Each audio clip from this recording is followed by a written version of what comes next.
ഇന്ന് തന്നെ സബ്സ്ക്രൈബ് ചെയ്യൂ, നിങ്ങളുടെ പ്രിയപ്പെട്ട ഷോസ് കാണൂ. ഈ സമയത്ത് ആരോഗ്യം ശ്രദ്ധിച്ചില്ലെങ്കിൽ പിന്നെ എപ്പോഴാ ശ്രദ്ധിക്കുന്നത്? കുടിക്കും. ഈ പെണ്ണിന്റെ ഒരു കാര്യം.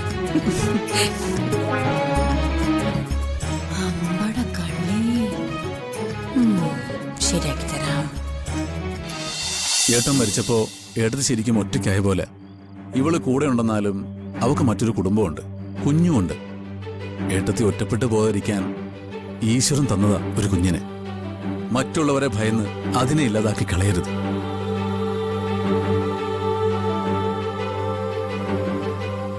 പിന്നെ ഇന്ന് കാണിക്കാൻ പോയ പോലത്തെ അബദ്ധങ്ങളും ഇനി ആവർത്തിക്കരുത്. എന്റെ ഏട്ടന്റെ കുഞ്ഞിനെ ഏട്ടത്തി പ്രസവിക്കണം. ഈ വീട്ടിൽ തന്നെ അത് വളരുകയും വേണം. ഞാനിപ്പോ പറഞ്ഞു തന്നെയാവും എന്റെ ഏട്ടനും ഏട്ടത്തിയോട് പറയാനുള്ളത്.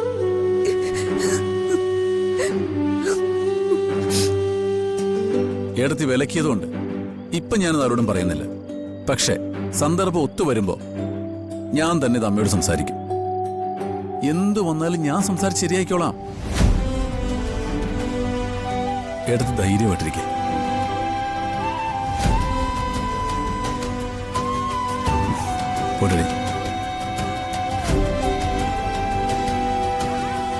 ഞാൻ പറഞ്ഞില്ലേ അമ്മ, എല്ലാം ശരിയാവുമെന്ന്.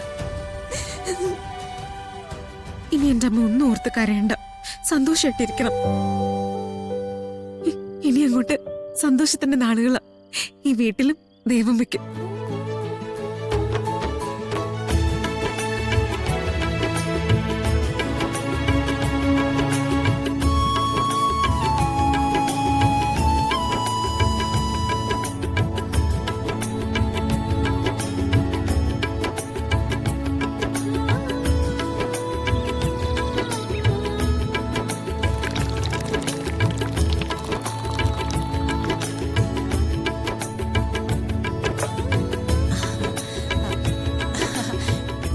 കരുതിയതേ ഉള്ളൂ ഒരു ജ്യൂസ് കുടിക്കണമെന്ന്. അപ്പോഴേക്കും മോൾ ഉണ്ടാക്കിയോ? ഇത് മാലതി ചെറിയമ്മ കുടിക്കണമെന്ന് കരുതിയ ജ്യൂസ് അല്ല, ഇതൊരു സ്പെഷ്യൽ ജ്യൂസാ. ഒരാൾക്കുള്ള സ്പെഷ്യൽ ജ്യൂസ്. അതെന്താ സ്പെഷ്യല്? ഞാൻ കുടിച്ചാ ശരിയാവില്ലേ? കരിമ്പിൻ ജ്യൂസ് കുടിക്കാൻ മാത്രം സ്പെഷ്യൽ ആളല്ലല്ലോ മാലതി ചെറിയമ്മ. കരിമ്പിൻ ജ്യൂസോ? അതെ, കരിമ്പിൻ ജ്യൂസ് തന്നെ. ഞാനിത് ആ സ്പെഷ്യൽ ആളിനെ കൊണ്ട് കൊടുത്തിട്ട് വരാം. മാറി മാറി മാറി.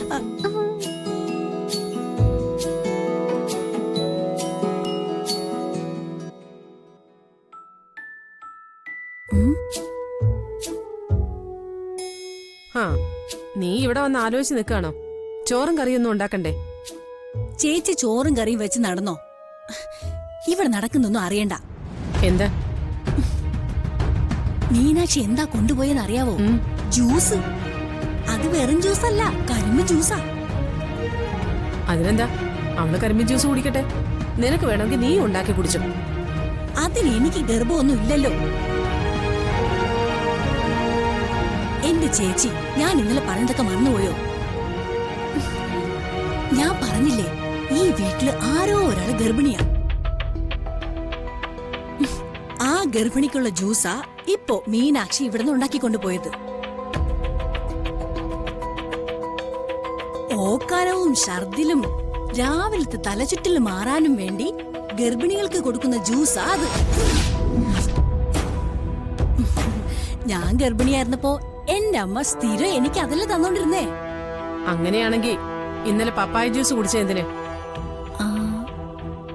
ഗർഭാരസിപ്പിക്കാനല്ലേ അത് കുടിക്കുന്നത്. എന്താ മാലു, ഇന്നലെ അലസിപ്പിക്കാൻ, ഇന്ന് പ്രസവിപ്പിക്കാൻ. അതെന്തോന്ന് ഗർഭം? അതാ എനിക്ക് സംശയം. എനിക്ക് തോന്നുന്നത് ഇന്നലെ പപ്പായ ജ്യൂസ് കുടിച്ചതിന് ശേഷമായിരിക്കും കുഞ്ഞിനെ കളയണ്ടെന്നും പ്രസവിക്കണമെന്നും തീരുമാനിച്ചത്. അങ്ങനെ ആവാലോ. അങ്ങനെ ഒരു സാധ്യതയുണ്ട്. പക്ഷേ ഇത് ആർക്കാണെന്ന് അറിയില്ലല്ലോ. അതാരായാലും ഈ മാലതി കണ്ടുപിടിച്ചിരിക്കും. അതിനുള്ള വലിയൊരു ബുദ്ധി എന്റെ മനസ്സിൽ വരുന്നുണ്ട്. ആ ചേച്ചി ഇവിടുത്തെ ജോലിയൊക്കെ ചെയ്യും. ഞാൻ നേക്കിൽ ചെന്ന് മീനാക്ഷി ആർക്കെങ്കിലും കൊടുത്തതാണോ സ്വന്തമായിട്ട് കുടിക്കുന്നതാണോ നോക്കിട്ട് വരാം. പിന്നെ ഇന്ന് കുറച്ച് ചോറ് വെച്ചാ മതിയേ.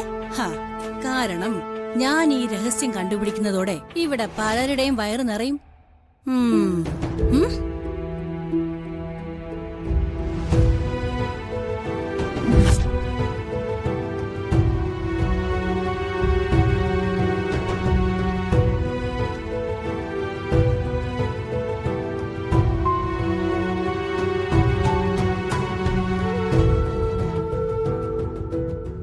അപ്പൊ അവള് ജ്യൂസും കൊണ്ട് ഇങ്ങോട്ടല്ലേ വന്നേ?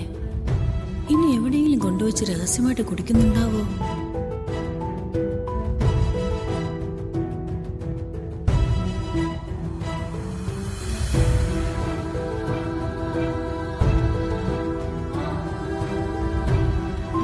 ഈ ജ്യൂസിന്റെ ഒന്നും ആവശ്യമില്ലായിരുന്നു മോളെ. ആ അങ്ങനെ പറഞ്ഞ പറ്റില്ല. മുത്തശ്ശി ഇത് കുടിച്ചേ. ഇപ്പൊ കരിമ്പിൻ ജ്യൂസ് കുടിക്കുന്നത് നല്ലതാ. ഇതങ്ങ് ഒറ്റ വലിക്ക് കുടിക്കേ. ഇപ്പുള്ള ക്ഷീണവും തലകറക്കവും ഒക്കെ മാറട്ടെ. ഇപ്പൊ ഇത് കുടിച്ച ശരിയാവത്തില്ല മോളെ. ഒന്നാമതെ കുറച്ച് മുന്നേ കൂടി ഛർദിച്ചതേ ഉള്ളൂ. അതൊക്കെ ഇത് കുടിക്കുന്നതോടെ മാറും. ഇത് സ്ഥിരമായിട്ട് കുടിച്ച എല്ലിനൊക്കെ നല്ല ശക്തി ഉണ്ടാവും. ഈ സമയത്ത് ആരോഗ്യം ശ്രദ്ധിച്ചില്ലെങ്കിൽ പിന്നെ എപ്പോഴാ ശ്രദ്ധിക്കുന്നേ? കുടിക്ക് കുടിക്ക്. ഈ പെണ്ണിന്റെ ഒരു കാര്യം.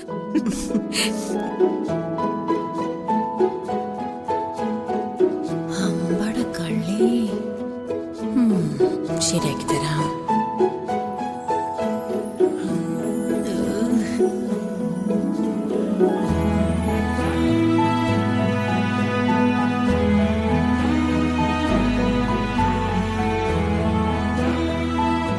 നന്ദിനി എടുത്തൊരു വിഷയം ഇലയ്ക്കും മുള്ളിനും കേട്ടില്ലാതെ എങ്ങനെ നമ്മയോട് അവതരിപ്പിക്കും?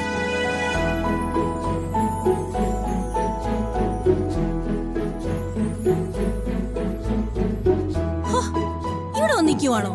ഞാൻ എവിടേക്ക് തിരക്കുന്ന അറിയാവോ? ജഗദീഷ് ചേട്ടന്റെ ഒരു കാര്യം. എന്താടി കാര്യം?